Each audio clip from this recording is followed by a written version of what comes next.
بسم الله الرحمن الرحيم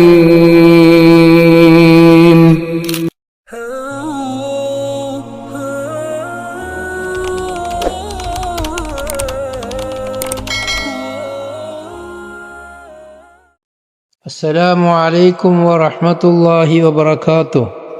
بسم الله الرحمن الرحيم. الحمد لله رب العالمين والعاقبة للمتقين. اللهم بنعمتك العظمى صل على الحبيب محمد وآله كما أعلنت وسلم. رب تمم بالخير والسعادة. ബഹുമാന്യരെ, വേദശേഷ മഹാസത്യപാതാരം എന്ന നമ്മുടെ ഈ ദർസിൻ്റെ 5-ാമത്തെ ദർസാണിത്. ഹദീസുകളെ സംബന്ധിച്ച് ഒരു അല്പം മനസ്സിലാക്കലാണ് ഈ മുഖദ്ദിമകളെ കൊണ്ടുള്ള നമ്മുടെ ലക്ഷ്യം. ഇന്ന് നാം ചർച്ച ചെയ്യുന്നത് ഹദീസുകളെ മഹാന്മാർ, അധിക പണ്ഡിതന്മാരും 3 വിഭജിച്ചിട്ടുണ്ട്. 1 സ്വഹീഹ്, 2 ഹസൻ, 3 ലഈഫ്. സ്വഹീഹന് പലവിധമുണ്ട്, ഹസനും പലവിധമുണ്ട്, ലഈഫും പലവിധമുണ്ട്. എന്നാൽ സാധാരണഗതിയിൽ പൊതുജനങ്ങളുടെ ഇടയിൽ അറിയപ്പെട്ടത് ഈ നിലക്ക് അംഗീകരിക്കപ്പെടുന്ന ഹദീസുകളും അഹ്കാമുകൾക്ക് അംഗീകരിക്കപ്പെടാത്ത ഹദീസുകളും എന്ന നിലക്ക് 2 വിഭജിച്ചിട്ടുണ്ട്. സ്വഹീഹായ ഹദീസ് എന്നും ലഈഫായ ഹദീസ് എന്നും. ഞാനിവിടെ അഹ്കാമുകൾക്ക് തെളിവായി പറയാൻ പറ്റാത്തതാണ് ലഈഫ് എന്ന് പ്രത്യേകമായി ഉണർത്താനുള്ള കാരണം, ലഈഫായ ഹദീസുകൾ മുഴുവനും തള്ളപ്പെടേണ്ടതല്ല. അതിൽ തള്ളപ്പെടേണ്ടത് ഉണ്ട്, അംഗീകരിക്കപ്പെടേണ്ടതും ലഈഫിലുമുണ്ട്. വളരെ ശ്രദ്ധിക്കേണ്ട വിഷയമാണത്. ഇന്നത്തെ പുത്തനാശയക്കാർ അവർ ജനങ്ങളുടെ ഇടയിൽ ആശയക്കുഴപ്പമുണ്ടാക്കാൻ വേണ്ടി ഇൽമുൽ ഹദീസുമായി ബന്ധപ്പെട്ട ചർച്ചകൾ ഒന്നും തന്നെ ശ്രദ്ധിക്കാതെ, ഒന്നും തന്നെ പഠിക്കാതെ അവര് സ്വഹീഹായ ഹദീസ് ഉണ്ടോ എന്തിനും ചോദിക്കുന്ന ചോദ്യമാണ്. ലഈഫായ ഹദീസാണോ തള്ളപ്പെടണം? ഇങ്ങനെ സാധാരണക്കാരായ പാമരന്മാരുടെ ഇടയിൽ അവര് ആശയക്കുഴപ്പമുണ്ടാക്കിയിട്ടുണ്ട്. അപ്പൊ അവിടെ ചോദ്യം വരും, എന്തിനാണ് മഹാന്മാരായ ഇമാമീങ്ങൾ അവരുടെ കിതാബുകളിൽ ലഈഫാണെന്ന് വ്യക്തമായ ഹദീസുകൾ തള്ളപ്പെടേണ്ടതാണെങ്കിൽ എന്തിന് പറഞ്ഞു എന്നുള്ള ചോദ്യം അവിടെ വരും. അതിനേക്ക് മഹാന്മാർ വ്യക്തമായി മറുപടി പറഞ്ഞിട്ടുണ്ട്. ഇൻഷാ അല്ലാഹ് നമുക്ക് ചർച്ച ചെയ്യാം. അപ്പൊ എന്താണ് ഹദീസ് സ്വഹീഹ്? സ്വഹീഹിന്റെ തൊട്ടടുത്ത മർത്തബയിലുള്ള സ്വീകരിക്കാൻ പറ്റുന്ന ഹദീസ് തന്നെയാണ് ഹസൻ എന്നതും. രണ്ടും 2 ഗ്രേഡാണെന്ന് മാത്രം. ബഹുമാനപ്പെട്ട ഇബ്നു സ്വലാഹ് റളിയല്ലാഹു അൻഹു അവരുടെ മുഖദ്ദിമയിൽ പറയുന്നു, അമ്മൽ ഹദീസു സ്വഹീഹു ഫഹുവൽ ഹദീസുൽ മുസ്നദു അല്ലദീ യത്തസിലു ഇസ്നാദുഹു ബിനഖ്ലിൽ അദ്ലിൽ ളാബിതി അനിൽ അദ്ലിൽ ളാബിതി ഇലാ മുൻതഹാഹു വലാ യകൂനു ശാദൻ വലാ മുഅല്ലലാ.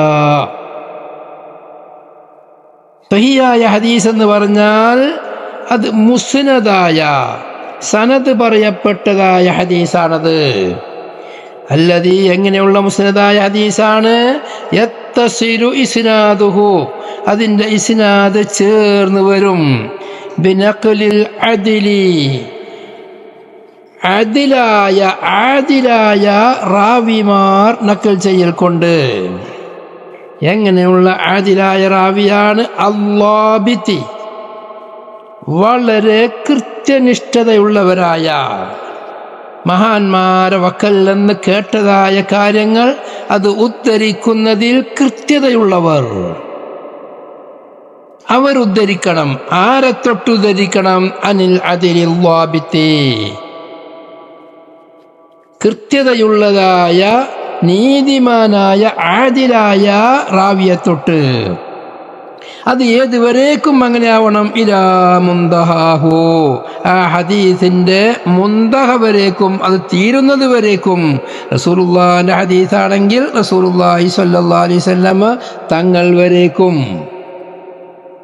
ഇനി സ്വഹാബത്തിന്റെ ഹദീസാണെങ്കിൽ സ്വഹാബത്തിൻ്റെക്ക് എത്തുന്നത് വരേക്കും. ഇനി ഹദീസിന്റെ അമായ മനപ്രകാരം താബീങ്ങളെ തൊട്ടുദ്ധരിക്കുന്നതാണെങ്കിൽ അതുവരേക്കും. ഇതെല്ലാം സഹീഹ് തന്നെയാണ്. അതോടുകൂടെ വലാ യകൂനു ശാദൻ വലാ മുഅല്ലല, ആ ഹദീസ് ഷാദായ ഹദീസാവാൻ പാടില്ല. വലാ മുഅല്ലല, അതിനേക്ക് ഇല്ലത്ത് പറയപ്പെട്ടതാവാനും പാടില്ല. അതൊക്കെ പ്രത്യേക പ്രയോഗങ്ങളാണ്.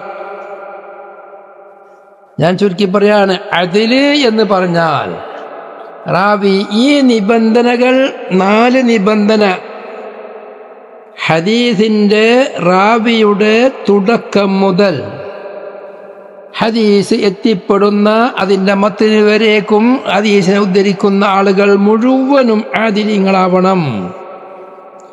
എല്ലാവരും ലബ്ത്തുള്ളവരാവണം. ആ ഹദീസ് ഷാദോ മുഅല്ലലോ ആവാൻ പാടില്ല.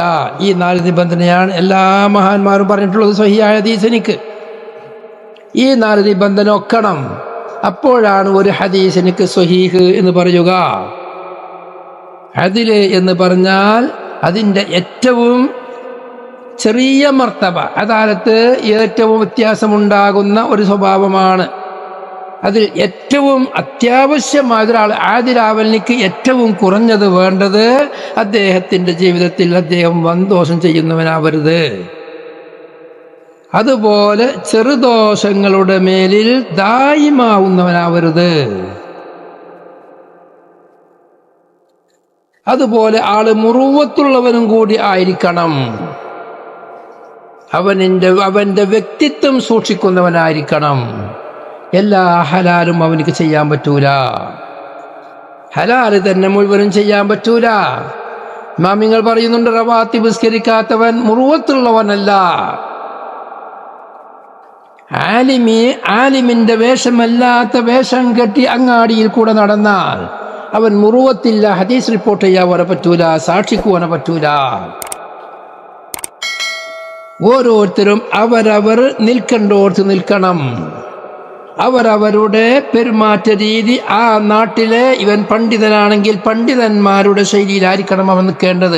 ആ നാട്ടിൽ ജനങ്ങൾ ആദരിക്കുന്ന പണ്ഡിതന്റെ വേഷ സംവിധാനങ്ങൾ അവനുണ്ടാവണം. പണ്ഡിതന്റെ സ്വഭാവങ്ങൾ അവനിക്കുണ്ടായിത്തീരണം. ഹദീസ് റിപ്പോർട്ട് ചെയ്യുന്നവൻ ഹദീസ് ലഭിച്ചവനായാൽ മതി. അവൻ ഫഖീഹോ ആലിമോ ആവണമെന്നില്ല. അവനിക്കൊരു ഹദീസ് കിട്ടിയ ആമിയാണെങ്കിൽ, കച്ചവടക്കാരനാണെങ്കിൽ ആ കച്ചവടക്കാരന്റെ രീതിയിൽ നടക്കുന്നവനായിരിക്കണം അവൻ. ഓരോരുത്തരും അവരവരുടെ സ്ഥാനം വിട്ട് കളിക്കുന്നവരാവുകയും ചെയ്യരുത്. അപ്പോഴേ ആദിലാവുള്ളൂ, യഥാർത്ഥത്തുള്ള ആളാവുള്ളൂ. അതുപോലെ രണ്ടാമത്തെ കാര്യം ലബ്ത്ത്. 2 സൈസ് ലബ്ത്തുണ്ട്. ഒന്ന്, അവൻ പഠിച്ചതായ അവൻ്റെ ഉസ്താദിന്റെ വക്കൽ നിന്ന്, ഷെയ്ഖിന്റെ വക്കൽ നിന്ന് അവൻ പഠിച്ചതായ കാര്യങ്ങൾ അതേമാതിരി ഉദ്ധരിക്കാൻ കഴിവുള്ളവനാവണം. ഒരു വിഷയം ഒരാളെ വക്കൽ നിന്ന് കേട്ടത് മറ്റൊരാളെ വക്കൽ നിന്ന് കേട്ടതായിട്ട് ഉദ്ധരിക്കൂല. ആള് മാറി പറയില്ല, വാചകങ്ങൾ മാറൂല. ഇവിടെയാണ് മഹാന്മാർ ചർച്ച ചെയ്യുന്നത്. മുമ്പ് നമ്മൾ ചർച്ച ചെയ്തിട്ടുണ്ട്. ഹദീസുകളെ ആശയം അവനിക്കറിയാം, പക്ഷെ അതേ ലഫ്ള് അവനിക്കറിയില്ല. എന്നാൽ അവനിക്ക് ആ ആശയത്തിനനുസരിച്ച് സ്വയമായി വാക്കുകൾ ഉണ്ടാക്കാൻ പറ്റുമോ? മഹാന്മാർ പറയുന്നു, അവനിക്ക് നേരിട്ട് കേട്ടത് ഓർമ്മയുണ്ടെങ്കിൽ അങ്ങനെ തന്നെ പറയണം. അവൻ മഅനയിലേക്ക് പോവാൻ പാടില്ല, ലഫ്ള് മാറ്റാൻ പാടില്ല. നേരെ മറിച്ച് ശരിക്ക് ആശയം അവനിക്ക് ബോധ്യമുണ്ട്, അറബി ഭാഷയിൽ നല്ല കഴിവുണ്ട്. ആ വിഷയം അവതരിപ്പിക്കാൻ റസൂലുള്ളാഹി സ്വല്ലല്ലാഹു അലൈഹി വസല്ലം തങ്ങൾ പറഞ്ഞ വാക്ക് അവതരിപ്പിക്കാൻ അവനിക്ക് ലഫ്ള് ഓർമ്മയില്ലെങ്കിൽ ആശയം തീരെ ചോരാതെ ഒന്നും കടത്തിക്കൂട്ടാത്ത വാക്കുകൾ അവനിക്ക് ഉണ്ടാക്കാം, മഅന കൊണ്ട് റിവായത്ത് ചെയ്യാം എന്ന് മഹാന്മാർ പറയുന്നുണ്ട്. അതാണ് ഒരു ലബ്ത്ത്, ഹിഫ്ള് എന്ന മഅനാക്ക് ലബ്ത്ത് പറയും. രണ്ടാമത്തെ ലബ്ത്ത്, അവൻ മഹാന്മാരായ ഉസ്താദന്മാരുടെ വക്കൽ നിന്ന് കേൾക്കുമ്പോൾ അത് അവൻ എഴുതി വെക്കും. അവിടെ എഴുതി വെച്ച് അതിൻ്റെ സത്യാവസ്ഥ ഉസ്താദിന്റെ മുമ്പിൽ നിന്ന് ഉസ്താദ് പറഞ്ഞത് തന്നെയാണ് എഴുതിയത് എന്ന് അവൻ ബോധ്യപ്പെടുത്തണം. എന്നിട്ടോ ആ വിഷയം മറ്റുള്ളവർക്ക് പറഞ്ഞു കൊടുക്കുന്നത് വരെ ആ കിതാബ്, ആ എഴുതി വച്ചതായ ആ ഏടുകൾ അത് അവൻ്റെ പൂർണ്ണ സംരക്ഷണത്തിലും ഉത്തരവാദിത്തത്തിലുമായിരിക്കണം. മറ്റുള്ളവർക്ക് അതിൽ കൈകടത്താനുള്ള ഒരു അവസരം കൊടുക്കാത്തവർക്കായിരിക്കണം അത്. അവൻ എഴുതി വച്ചതായ പുസ്തകം അത് പബ്ലിക്കായിട്ടോ ആർക്കും കൈകടത്താൻ പറ്റുന്ന വിവരമാണെങ്കിൽ അവൻ ലബ്ത്തുള്ളവനല്ല. അങ്ങനെപ്പെട്ട പല മഹാന്മാരുമുണ്ട്. അവരെഴുതി വെക്കുന്ന പുസ്തകം പബ്ലിക്കായി വെക്കും. അവിടെ മക്കൾ വന്നിട്ട് അവർ കേട്ടതും അതിൽ എഴുതി വെക്കും. അങ്ങനെ സൂഉള്ളബ്ത്തുള്ള ധാരാളം മുഹദ്ദിസീങ്ങൾ കഴിഞ്ഞ കാലത്ത് കഴിഞ്ഞു പോയിട്ടുണ്ട്. അപ്പോൾ എഴുതി വെക്കുന്ന കിതാബുകളിൽ എഴുതി വെക്കുന്നവരാണെങ്കിൽ അതിൽ മറ്റുള്ളവർക്ക് കൈകടത്താനോ കൂട്ടിച്ചേർത്താനോ വെട്ടിക്കളയാനോ വെട്ടിത്തിരുത്തലുകൾക്കോ വിധേയമാക്കാൻ കഴിയാത്ത നിലക്ക് സൂക്ഷിച്ചു പോരണം. അതാണ് രണ്ടാമത്തെ ലബ്ത്ത്. അങ്ങനെ ഉള്ള കിതാബുകളുള്ളവരായാലും മതി. എന്തായാലും അവർ കേട്ടതിനിക്ക് ഒരു മാറ്റങ്ങളും വരുത്താൻ പാടില്ല. അതോടുകൂടെ ആ പറയുന്ന റിവായത്ത് ചെയ്യുന്ന കാര്യം ഷാദാവാൻ പാടില്ല. വലായകൂനു ഷാദാ. എന്താ ഷാദ് എന്ന് പറഞ്ഞാൽ മഹാന്മാർ റിപ്പോർട്ട് ചെയ്തതിൻ്റെ എതിരായി ഇവന്റെ വാക്ക് റിപ്പോർട്ട് ഹദീസ് വരിക. വസ്സുദൂദു മുഖാലഫത്തു സിഖത്തി ഫീ റിവായത്തിഹി മൻ ഹുവ അർജഹു മിൻഹു ഇന്ദ തഅശ്ശുരിൽ ജമ്മി ബൈന റിവായത്തൈൻ. ഷാദിന്റെ നിർവചനമാണ് പറയുന്നത്. എന്താ, ഇയാള് വിശ്വസ്തനാണ്, അദാലത്തുള്ളവനാണ്, മുറുവത്തുള്ള ആളാണ്, ലബ്ത്തുള്ള ആളാണ്. അതോടുകൂടെ ഇദ്ദേഹം റിപ്പോർട്ട് ചെയ്യുന്ന ഹദീസ് മറ്റുള്ള മഹാന്മാർ ഇതേ വിഷയം റിപ്പോർട്ട് ചെയ്യുന്നതിനോട് എതിരായി വരരുത്. ആശയം മാറുന്നതിന് കുഴപ്പമില്ല, അതിൻ്റെ മഅന കൊണ്ട് റിപ്പോർട്ട് ചെയ്യുന്നതിന് കുഴപ്പമില്ല, അതിൻ്റെ ഷർത്ത് പ്രകാരം എന്ന് ഞാൻ പറഞ്ഞു.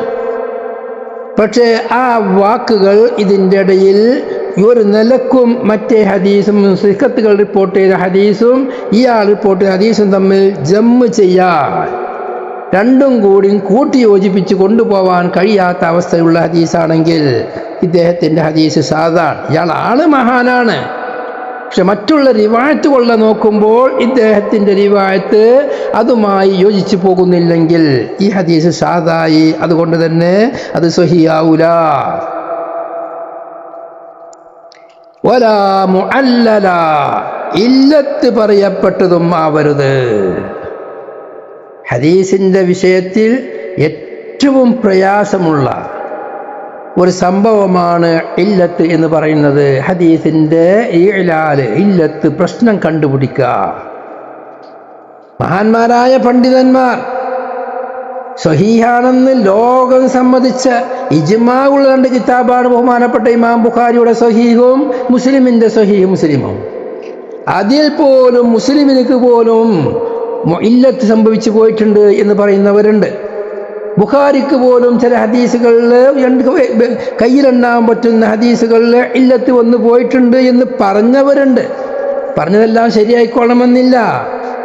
പക്ഷെ അതൊക്കെ ചർച്ചകളിലേക്ക് പിന്നീട് വരും. അങ്ങനെ ഹദീസുകളുടെ ഇടയിൽ റിപ്പോർട്ട് ചെയ്യുന്നതിൻ്റെ ഇടയിൽ എന്തോ ഒരു പാകപ്പിഴവ് അതിൽ രുചിക്കുന്നുണ്ട്. എന്ന് കണ്ടുപിടിക്കപ്പെട്ട ഹദീസാവരുത്. അങ്ങനെ കണ്ടുപിടിച്ചത് മുഴുവനും ശരിയായിക്കോളെ റദ്ദും മറുപടി ഉണ്ടെങ്കിൽ പിന്നെ അത് മുഅല്ലലാവൂല. അങ്ങനെ സ്ഥിരീകരിക്കപ്പെട്ട ആ ഹദീസിനിക്ക് ഇല്ലത്ത് കണ്ടുപിടിച്ചിട്ടുണ്ട്, ഇന്നാലിന്ന പ്രശ്നം അതിനിക്കുണ്ട്, റാവികൾ മഹാന്മാരാണ്, റിപ്പോർട്ട് ചെയ്തവരെല്ലാവരും മഹത്തുക്കളാണ്, അതോടുകൂടെ അതിൻ്റെ മത്തിനിൽ ഇന്നാലിന്ന വാചകം അവിടെ വരാൻ പാടില്ലാത്തതായിരുന്നു എന്ന് കണ്ടുപിടിക്കുക. അത് ഹദീസുമായി കൂടുതൽ ബന്ധമുള്ള വലിയ വലിയ മഹാന്മാർക്ക് മാത്രമേ അത് കഴിയുള്ളൂ. മഹാന്മാർ പറയുന്ന വാക്കുണ്ട്, ഹദീസിനിക്കൊരു രസമുണ്ട്, ഹദീസിനിക്കൊരു മഹാത്മ്യമുണ്ട്. ആ മഹാത്മ്യമുള്ള ഹദീസുകളെ അതുമായി ബന്ധപ്പെട്ട ആളുകൾക്ക് ഹദീസ് കേൾക്കുമ്പോൾ അതിൻ്റെ ആ പോരായ്മ അവരുടെ മനസ്സിലേക്ക് വരികയും അത് സൂക്ഷ്മ നിരീക്ഷണ വിധേയമാക്കുമ്പോൾ അതിൻ്റെ പാകപ്പിഴവുകൾ ബോധ്യപ്പെടുകയും ചെയ്യും. മഹാനായ ഒരു മുഹദ്ദിസ് പറയാണ്, ഇന്നലിൽ ഹദീസി ലൗഅൻ കലൗഇൻ നഹാരി യുറഫു വളുൽമതൻ കളുൽമത്തിൽ ലൈലി തുൻകിറുഹു. കണ്ടില്ല, ഹദീസിനിക്ക് പകലുള്ള പ്രകാശം പോലെ പ്രകാശമുണ്ട്, ആ പ്രകാശം അറിയപ്പെടും. അതുപോലെ രാത്രിയിലുള്ള ഇരുട്ട് പോലെയുള്ള ഇരുട്ടും ചില ഹദീസുകൾക്ക് വരാം. ആ ഇരുട്ട് കാരണം ആ ഹദീസിനെ നിഷേധിക്കും. ഇബ്നു ജൗസി പറയാണ്, അൽ ഹദീസുൽ മുൻകറു യഖ്ശഇറു മിൻഹു ജിൽദു ത്വാലിബിൽ ഇൽമി വയൻഫറു മിൻഹു ഖൽബുഹു ഫിൽ ഗാലിബി. ഹദീസുമായി കൂടുതൽ ബന്ധമുള്ള വലിയ മുഹദ്ദിസായ ത്വാലിബുൽ ഇൽമ് അവനിക്ക് ഈ മുഅല്ലലായ മുങ്കറായ ഹദീസിനെ കാണുമ്പോൾ അവരുടെ തൊലിക്കൊരു വിറയൽ പിടിപെടും. അവൻ്റെ മനസ്സ് അതിനെ തൊട്ട് വെറുക്കുകയും ചെയ്യും. മഹാന്മാരായ മുഹദ്ദിസീങ്ങൾക്കുള്ള സ്വഭാവമാണത്. അള്ളാഹുവിൻ്റെ റസൂലിൻ്റെ ഹദീസിൻ്റെ ഇടയിൽ എന്തെങ്കിലും ഒന്ന് കടത്തിക്കൂട്ടിയാൽ അവർക്കത് കണ്ടുപിടിക്കാൻ കഴിയും. അതാണ് ഹദീസ് മുഅല്ലല്. അങ്ങനെ മുഅല്ലലാകപ്പെട്ടതാവരുത്. അത് മഹാന്മാരായ ശിഹാബ് സിത്തയുടെ കിതാബുകളിലടക്കം അങ്ങനെ മുഅല്ലലുണ്ട് എന്ന് കണ്ടുപിടിക്കപ്പെട്ടിട്ടുണ്ട്. എന്നാൽ ബുഖാരിയിലും മുസ്ലിമിലും അതില്ല തന്നെ, അതില്ല എന്നുള്ളതാണ് മഹാന്മാരായ വലിയ വലിയ പണ്ഡിതന്മാർ പറഞ്ഞിട്ടുണ്ട്. ഉണ്ട് എന്ന് പറയുന്നവർ ധാരാളമുണ്ടെങ്കിലും ഈ നിബന്ധനകൾ ഒക്കുമ്പോഴാണ് സ്വഹിയായ ഹദീസാകുക. ശൈഖ് അബ്ദുൽ ഹഖ് ദഹ്ലവി അവരുടെ മുഖദ്ദിമയിൽ പറയുന്നു, സ്വഹീഹ് എന്ന് പറഞ്ഞാൽ ഈ പറഞ്ഞത് നമ്മൾ വിശദീകരിച്ചത് തന്നെയാണ്. ഈ വിശദീകരിച്ച 4 നിബന്ധന അതിലായിരിക്കണം, താമുള്ളത്തായിരിക്കണം, മുഅല്ലലാവരുത്, ഷാദാവരുത്. ഈ പറഞ്ഞ നിബന്ധനകൾ മുഴുവനും ഒത്താൽ അത് സ്വഹീഹുൻ ലിദാത്തിഹി എന്ന് പറയും. അവിടെ പ്രത്യേകം ശ്രദ്ധിക്കേണ്ടതുണ്ട്. ഇത് എല്ലാം ചില ആളുകൾ എല്ലാം ഒത്തിട്ടുണ്ട് എന്ന് പറയും, അപ്പോൾ അവരുടെ ചില സ്വഹീഹാകും. ചില ആളുകൾ പറയും എല്ലാം ഒത്തിട്ടില്ല എന്ന്. അതവരുടെ ദീർഘവീക്ഷണം കൊണ്ടാവാം, അല്ലെങ്കിൽ ദീർഘവീക്ഷണത്തിനുണ്ടായ പിഴവ് കൊണ്ടാവാം. അങ്ങനെയാകുമ്പോൾ ആ ഹദീസിനെ സംബന്ധിച്ച് അവർ പറയും അത് സ്വഹീഹുൻ ലിദാത്തിഹി എന്ന് പറയും. അപ്പോൾ ഒരാളെടുത്ത് സ്വഹീയായത് മറ്റൊരാളെടുക്കൽ സ്വഹീയായിക്കൊള്ളണമെന്നില്ല. എന്തുകൊണ്ട്? അവരവർ കണ്ടെത്തുന്ന പ്രശ്നങ്ങളാണ് റാവികൾ എങ്ങനെയുണ്ട് എന്ന്. റാവികൾ തബക്കാത്ത് പറയുമ്പോൾ മനസ്സിലാകും. ഈ പറഞ്ഞ 4 നിബന്ധനകൾക്ക് ചെറിയ പോരായ്മ വരികയും പക്ഷേ ആ പോരായ്മകളെ നികത്താൻ മാത്രം നികത്തുന്ന എന്തെങ്കിലും മഹത്വങ്ങൾ ലഭിക്കുകയും ചെയ്താൽ ഹദീസ് സ്വഹീഹ് തന്നെയാണ്. പക്ഷേ അതിന് സ്വഹീഹുൻ ലിഗൈരിഹി എന്നാണ് അതിൻ്റെ പേര്. വേറെ സംഭവത്തിലേക്ക് നോക്കുമ്പോൾ ഇതിനിക്കുള്ള പോരായ്മ നികത്തപ്പെട്ടതാണ്. അതുകൊണ്ട് ഈ മത്തിനെ സംബന്ധിച്ചിടത്തോളം അത് പോരായ്മ ഉള്ളതാണെന്ന് പറയാൻ പറ്റൂല. കാരണം ഈ പറഞ്ഞ ഹദീസ് പല വിധേന പല റാവികളും പല മഹാന്മാർ റിപ്പോർട്ട് ചെയ്ത് കാണുന്നുണ്ട്, പല വഴിയിൽ കൂടെ വന്നിട്ടുണ്ട്. അങ്ങനെയാകുമ്പോൾ ഹദീസിനെ സ്വഹീഹുൻ ലിഗൈരിഹി എന്ന് പറയും. ഈ പറഞ്ഞ പോരായ്മ എന്നാൽ അദാലത്തിലുള്ള പോരായ്മയല്ല, മുഅല്ലലോ സാദോ ആയതല്ല, ലബ്ത്തിലുള്ള പോരായ്മയാണെന്ന് മഹാന്മാർ പ്രത്യേകം എടുത്ത് പറഞ്ഞിട്ടുണ്ട്. റാവി ആദിലാണ്, മുറുവത്തുള്ളവരാണ്, മുഅല്ലലും സാദുമല്ല, ചെറിയ ലബ്ത്തിന്റെ പ്രശ്നമുണ്ടായിട്ടുണ്ട്, പ്രായാധിക്യം കാരണമായോ, അല്ലെങ്കിൽ അവർ കേട്ടത് ചിലപ്പോൾ ചില ആളുകളെ മാറ്റിപ്പറയലിന്റെ പേരിലോ, അല്ലെങ്കിൽ ചില കുറവുണ്ടാക്കൽ കാരണമായിട്ടോ, ഇനി മുഴുവനും പറയാതിരിക്കൽ കൊണ്ടോ. കാരണം ഹദീസ് കണ്ണം മുറിച്ച് പറയാൻ പറ്റുമോ ഇല്ലയുള്ള ഖിലാഫുള്ള വിഷയമാണ്. ഇമാം ബുഖാരി എല്ലാം പറയുന്നത് കഷ്ണം മുറിച്ച് പറയാമെന്നാണ്. അങ്ങനെ ഏതെങ്കിലും വിധേനയുള്ള പോരായ്മകളെ നികത്താൻ കഴിയുന്നില്ല. പക്ഷെ റാവിക്ക് മറ്റുള്ള അദാലത്തിന്റെ വിഷയത്തിലോ മുറുവത്തിന്റെ വിഷയത്തിലോ യാതൊരു കുറവില്ല. 100% അല്ലാഹു സുബ്ഹാനഹു വ തആലയുടെ തഖ്വയിലായി ജീവിക്കുന്ന മഹാന്മാരാണ്. അവർക്ക് ചെറിയ ഒരു ലബ്ത്തിന്റെ പ്രശ്നം വന്നു പോയിട്ടുണ്ടെങ്കിൽ അത് ഹസനുൽ ലിദാത്തിഹി എന്നേ പറയൂ. അപ്പോൾ എന്താണ് അതിൻ്റെ പേര്? ഈ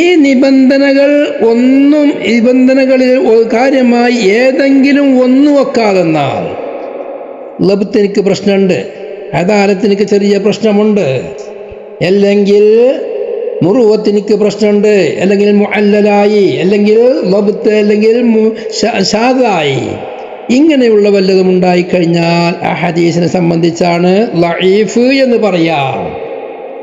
ആ ഹദീസിന്റെ പേര് ലഈഫ് എന്ന. സ്വഹീഹാവൽനിക്ക് യോഗ്യതയില്ലാത്ത ഹദീസ് ലഈഫാണ്. ഈ ലഈഫായ ഹദീസ് അത് 2 വിധേനമുണ്ട്. തെളിവിന് പറ്റുന്നതും തെളിവിന് പറ്റാത്തതുമുണ്ട്.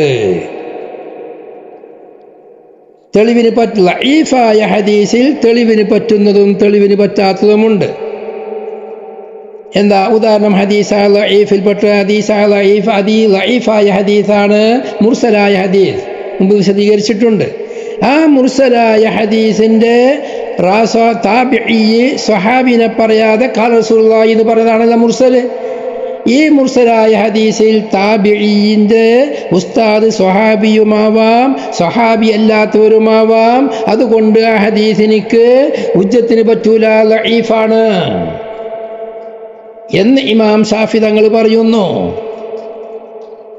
ഇമാം അബൂ ഹനീഫ പോലെയുള്ള മഹാന്മാർ പറയുന്നു, ഈ വാക്ക് ഇവിടെ സനദിൽ പറഞ്ഞവർ താബിഈ മുതൽ മുഹദ്ദിസ് വരേക്കുമുള്ള, റാവി വരേക്കുമുള്ള, അതിൻ്റെ തുടക്കം മുതൽ അവസാനം വരേക്കും സ്വഹാബി അല്ലാത്ത ബാക്കിയുള്ള മുഴുവനും നിബന്ധന ഒത്തവരാണെങ്കിൽ അത് ഹുജ്ജത്താണ്.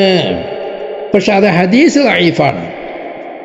അധികാടുക്കലും അത് ഹദീസ് ലഈഫാണ്. പക്ഷെ അത് തെളിവിന് പറ്റും, മുർസൽ തെളിവിന് പറ്റും. ശാഫി മദ്ഹബ് പ്രകാരവും നിബന്ധനകളോട് കൂടെ മുർസൽ ഹുജ്ജത്തിന് പറ്റും. കുറേ ഹദീസുകളുടെ ഹുജ്ജത്തിന് പറ്റുന്ന ലഈഫ ഹദീസുകൾ. അതുപോലെ തന്നെ ഫളായിലുൽ അഅ്മാൽ അമൽ ചെയ്യാൻ പറ്റും. അത് ഇജ്മാ ഉള്ള കാര്യമാണ്. ലഈഫായ ഹദീസ് സ്വഹീഹിന്റെ മർത്തബയിലേക്ക് എത്തില്ല. മുർസലായ ഹദീസ് സ്വഹീഹിന്റെ മർത്തബയിലേക്ക് എത്തും. ലഈഫായ ഹദീസുകൾ പല വഴിയിൽ കൂടെ വന്നു, എന്നാലും അത് ഹസനുൻ ലിഗൈരിഹിയാവും, തെളിവിന് പറ്റും. ഇമാം നബി പ്രത്യേകമായി പറയുന്നുണ്ട്, സ്വഹീഹായ ഹദീസും ഹസനുൻ ലിദാത്തിഹിയും ഹസനുൻ ലിഗൈരിഹിയും രണ്ടും എല്ലാം തെളിവിന് പറ്റുന്നതാണ്. ഹസനുൻ ലിഗൈരിഹി എന്ന് പറഞ്ഞാൽ ഓരോരോ ഹദീസുകളെ നോക്കുമ്പോൾ അത് ലഈഫാണെങ്കിലും മറ്റുള്ള സാഹചര്യങ്ങളെ കൊള്ളകൊല്ലം കൂടി കൂട്ടി നോക്കുമ്പോൾ അതിനൊരു അസുരുണ്ട് എന്ന് വരുന്നു. അതുകൊണ്ട് തെളിവിന് പറ്റും. വളരെ വിശദമായി നമ്മുടെ മഹാന്മാർ ഇത് ചർച്ച ചെയ്തിട്ടുണ്ട്. ബഹുമാനപ്പെട്ട ഇമാം നവവി റഹ്മത്തുള്ളാഹി അലൈഹി ഹദീസുൽ ദഈഫിനെ സംബന്ധിച്ച് മിന്നാജിൽ പറയുന്നുണ്ട്. ഇമാമിന്റെ കിതാബുകൾ അധിക കിതാബുകളും ചർച്ച ഉണ്ട്. മിന്നാജിൽ പറഞ്ഞൊരു ചെറിയ ഇബാറത്ത് ഉദ്ധരിക്കുകയാണ്. വുളു എടുക്കുമ്പോൾ അവസാനം അശ്ഹദു അല്ലാ ഇലാഹ ഇല്ലല്ലാഹ് വഹ്ദഹു ലാ ശരീക ലഹു വഅശ്ഹദു അന്ന മുഹമ്മദൻ അബ്ദുഹു വറസൂലുഹു തുടങ്ങുന്ന ആ ദുആ ചെയ്യണം എന്ന് പറഞ്ഞതിന് ശേഷം നബി ഇമാം മിന്നാജ് പറയാണ് വഅദഫ്തു ദുആഅൽ അഅ്ളാ. മിന്നാജിന്റെ അസ്ൽ കിതാബായ മുഹററിലും റാഫി ഇമാമിന്റെ പല കിതാബുകളിലും പറഞ്ഞ പ്രസിദ്ധമായ ആ ഓരോരോ അംഗങ്ങൾ കഴുകുമ്പോൾ ദുആ വേണമെന്ന് പറഞ്ഞിട്ടുണ്ട്. അത് ഞാൻ പറയുന്നില്ല, കാരണം ഇതില അസ്ലലഹു, അതിനക്ക് അസ്ലില്ല, അതിനക്ക് ഒരു അസ്ലുമില്ല. നേരെ ജിൻസിനെഫിയല്ലോ, ഒരു അസ്ലുമില്ല. അതിനാണ് ഇബ്നു ഹജർ തങ്ങൾ തുഹഫയ്ക്ക് എഴുതി കൊടുത്ത് യുഅ്തദ്ദു ബിഹി, പരിഗണിക്കപ്പെടാൻ പറ്റുന്ന അസ്ലില്ല. വഉറൂദുഹു, ഇബ്നു ഹജർ തങ്ങൾ പറയാണ് വഉറൂദുഹു മിൻ തുർകിൻ ലിന്നളിരി ഇലൈഹി വഉറൂദുഹു മിൻ തുർകിൻ ലാ നളറ ഇലൈഹി.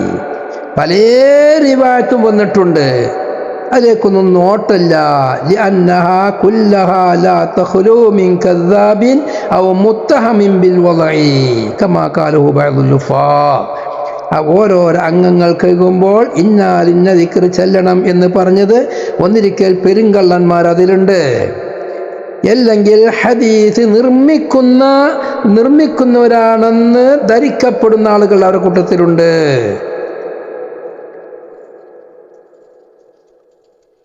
അതുകൊണ്ട് തന്നെ അതെല്ലാം ഒഴിവാക്കപ്പെടേണ്ടതാണ്. അതിനൊന്നും അസ്ല് എന്ന് പറയാൻ പറ്റൂല.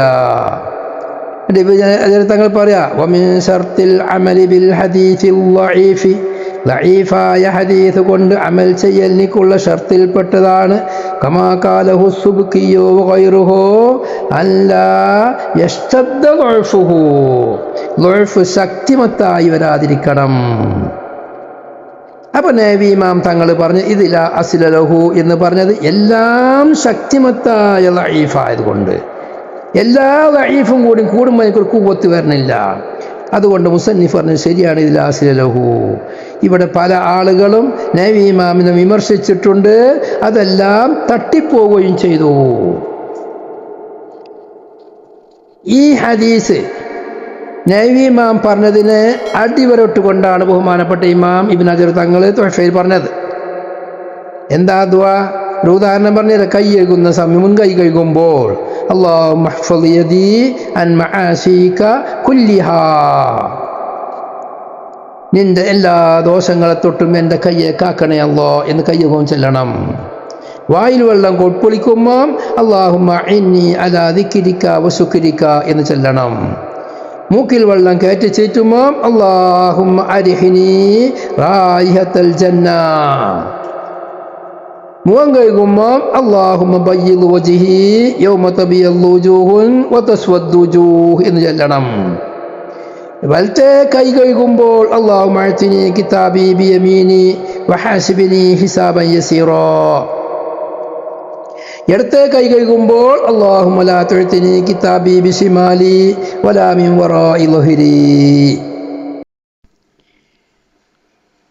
തല തടകുമ്പോൾ അല്ലാഹുമ്മ ഹർരിം ശഅരി വബശരി അലന്നാർ.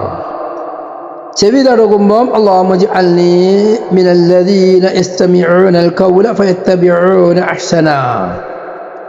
രണ്ട് കാല് കഴുകുമ്പോൾ അല്ലാഹുമ്മ സബ്ബിത് ഖദമി അലസ്സിറാത്തി യൗമ തസില്ലു ഫീഹിൽ അഖ്ദാം. ഇതാണ് ദുആ. ഇത് ചെല്ലൽ സുന്നത്തുണ്ടോ? ഇല്ലേ? ദഈഫായ ഹദീസാണ്, ഫളായിലുൽ അഅ്മാലാണ്, അമൽ ചെയ്യാൻ പറ്റൂലേ? നബി ഇമാം പറയുന്നു ഞാൻ അത് കളഞ്ഞു, കാരണം അത് അമൽ ചെയ്യാൻ പറ്റുന്നതല്ല, അസ്ലില്ല. വിദഗ്ധങ്ങൾ ശരിവെച്ചു. എന്നാൽ മറ്റ് പല ശാഫി പണ്ഡിതന്മാർ, ഗസാലി ഇമാമിനെ പോലെയുള്ള വലിയ പ്രമുഖര്, ഇമാം റംലിയെ പോലെയുള്ളവർ അവരെല്ലാവരും പറഞ്ഞെന്താ, ഈ ഹദീസുകൾ ഓരോന്നും ലഈഫാണെങ്കിലും ധാരാളം വഴികളിൽ കൂടെ വന്നത് കൊണ്ട് ഈ ദിക്ർ ചൊല്ലൽ സുന്നത്താണെന്ന് വിശ്വസിച്ചുകൊണ്ട് ചൊല്ലാം. കണ്ടോ, ഇത് അമൽ ചെയ്യാൻ പറ്റുന്ന അവർ പറഞ്ഞത്. തങ്ങൾ പറഞ്ഞു ഇത് സുന്നത്താണെന്ന് വിശ്വസിച്ച് ചെല്ലാൻ പറ്റൂല, അല്ലാതെ വേണമെങ്കിൽ ചെല്ലിക്കോളി. വലിയ ചർച്ച ഉണ്ട് അവിടെ. അതുകൊണ്ട് ലഈഫാണ് ഓരോ ഹദീസുകൾ നോക്കുമ്പോൾ ലഈഫാണെങ്കിലും അതിൽ തന്നെ അത് സഹീഹിന്റെ മർത്തബയിലേക്ക്, മറ്റൊരു ഭാഷയിൽ പറഞ്ഞാൽ ഹസനിന്റെ മർത്തബയിലേക്ക് ഉയരാൻ മറ്റുള്ള പല വഴികളിൽ കൂടെ വരുന്നത് കൊണ്ട് സാധ്യതയുണ്ട്. അതുകൊണ്ട് അത് അമൽ ചെയ്യാം. പിന്നെ അത് വിശ്വാസപരം ഈ നിലക്ക് ഹസനിന്റെ മർത്തബയിലേക്ക് ഉയർന്ന മുർസലിനെ പോലെയുള്ള അല്ലെങ്കിൽ ലഈഫായ മറ്റ് പല വഴികളിൽ കൂടെ വന്ന വലിയ പെരും ലഈഫ് അല്ലെങ്കിൽ അത് വിശ്വാസപരമായ കാര്യങ്ങൾക്കും ഒരു കാര്യത്തെ ഹലാലാക്കാനും ഒരു കാര്യത്തെ ഹറാമാക്കാനും ഹുക്മ് കണ്ടുപിടിക്കാനും ആ ഹദീസ് പറ്റും. അതൊന്നുമല്ലെങ്കിൽ ഫളായിലുൽ അഅ്മാലിൽ ലഈഫായ ഹദീസുകളെ കൊണ്ട് അമൽ ചെയ്യാം. ആ ചെയ്യാം എന്ന് പറയുന്നത് അത് ഇജ്മാ ആണ്. മഹാന്മാരായ പണ്ഡിതന്മാരുടെ ഇടയിൽ ഇജ്മാ ഉള്ള കാര്യമാണ്. ഒരു കഥ പറയാൻ, ഒരു വഅ്ള് പറയാൻ, അല്ലെങ്കിൽ ഫളായിലുൽ അഅ്മാൽ അമൽ ചെയ്യാൻ. ഫളായിലുൽ അഅ്മാൽ എന്നാൽ അതിൻ്റെ അസ്ൽ ഹുക്മ് വാരിദായതാണ്. ഉദാഹരണം, 2 പെരുന്നാൾ ദിവസങ്ങളും അയ്യാമുത്ത ശരീക്കും യൗമുശക്ക് നിബന്ധനയോടുകൂടി നോമ്പ് വെക്കാൻ പാടില്ല. ബാക്കിയുള്ള എല്ലാ ദിവസവും നോമ്പനുഷ്ഠിക്കാം, സുന്നത്താണ്, മുത്തലക്ക് സുന്നത്താണ് എന്ന് വാരിദായത് മിഅ്റാജിന്റെ നോമ്പ് നോൽക്കുക. അതുപോലെ തന്നെ ബറാത്ത് രാവിൽ നോമ്പ് നോൽക്കുക. ഇതിലൊക്കെ ഹദീസ് വാരിദായിട്ടുണ്ട്. ആ ഹദീസ് വാരിദായ ലഈഫാണ്. പക്ഷേ അതൊരു അസ്ൽ നിയമം വന്നതാണ് നോമ്പൊന്നും നോൽക്കാമെന്ന് പറയുന്നത്. അതെനിക്ക് ഈ ഹദീസ് കൊണ്ട് അന്ന് പ്രത്യേകം നോമ്പ് സുന്നത്തുണ്ടെന്ന് പറയാം. അത് മഹാന്മാരായ പണ്ഡിതന്മാരോടുക്കൽ ഇജ്മാ ഉള്ള കാര്യം, ലോകത്ത് തർക്കമില്ലാത്ത വിഷയമാണ്. ബഹുമാനപ്പെട്ട നവവി ഇമാം മജ്മൂഇൽ പറയുന്നു, وقد قدمنا اتفاق العلماء على العمل بالحديث الضعيف في فضائل الأعمال دون الحلال والحرام. ഒരു കാര്യത്തെ ഹലാലാക്കാനോ ഒരു കാര്യത്തെ ഹറാമാക്കാനോ അല്ലാതെ അസ്ല് വാരിദായ ഒരു സംഗതി, അതിനേക്ക് കുറേ പ്രത്യേകതകൾ വാരിദായതിൻ്റെ പേരിൽ അവിടെ അമൽ ചെയ്യുക, ആ കാര്യങ്ങൾ പ്രത്യേകമായി ചെയ്യുക. അത് ചെയ്യുന്നതിൽ അമൽ ചെയ്യാൻ പറ്റുമെന്നുള്ളതിനിക്ക് ഉലമാഇന്റെ ഇത്തിഫാഖുണ്ട്. ശറഹുൽ മുഹദ്ദബ് 3/218. അതുപോലെ അതിൽ തന്നെ വേറെ പല സ്ഥലത്തും ഇത് പറഞ്ഞിട്ടുണ്ട്. ശറഹുൽ മുഹദ്ദബിൽ, മിർഖാത്തിൽ ഒരു ഹദീസ് ലഈഫാണെന്ന് പറഞ്ഞപ്പോൾ പറയാണ്, വഫീഹി അന്ന ഹദീസൽ ഹസനി ഉഅ്തുലിദ ബിഹദീസി മക്ഹൂലിൻ ഫതർഖാ അൻ ദർജത്തിൽ ളുഅഫി മഅ അന്നഹു മുഅ്തബറുൻ ഫീ ഫളായിലിൽ അഅ്മാലി ഇജ്മാഅ. ഒരു വിഷയത്തിൽ ഹസൻ ബസരിയുടെ ഒരു ഹദീസ് ഉണ്ട്, അത് ലഈഫാണെന്ന് പ്രഖ്യാപിച്ചു. എന്നിട്ട് പറയാണ്, ഈ ഹദീസ് ലഈഫാണെങ്കിലും ഹസൻ ബസരിനെ കൊള്ളത് മറ്റൊരു മക്ഹൂല് എന്ന് പറയുന്ന മുഹദ്ദിസിന്റെ ഭാഗത്തിൽ കൂടെയും ഈ ഹദീസ് വന്നതുകൊണ്ട് ഹസൻ ബസരിയുടെ ലഈഫാണെന്ന് പറയപ്പെടുന്ന ഹദീസിനിക്ക് ശക്തി വരികയും അത് കാരണം അത് ലഈഫാണെന്ന മർത്തബയിൽ നിന്ന് അമൽ ചെയ്യാൻ പറ്റുന്ന മർത്തബയിലേക്ക് അത് ഉയർന്നിട്ടുണ്ട്. മാത്രവുമല്ല, ഇനി ഇത് ഉയർന്നിട്ടില്ല, വെറും ലഈഫാണെന്ന് വെക്കുക, ഈ ഹദീസ് ഹസൻ ബസ്രിയുടെ ഹദീസ് വാരിതായിട്ടുള്ളത് ഫളായിലുൽ അഅ്മാൽ ആയതുകൊണ്ട് അത് പരിഗണിക്കണം എന്നുള്ളത് ഇജ്മാ ആണ്. മഅന്നഹു മുഅ്തബറുൻ ഫീ ഫളായിലിൽ അഅ്മാൽ ഇജ്മാഅൻ.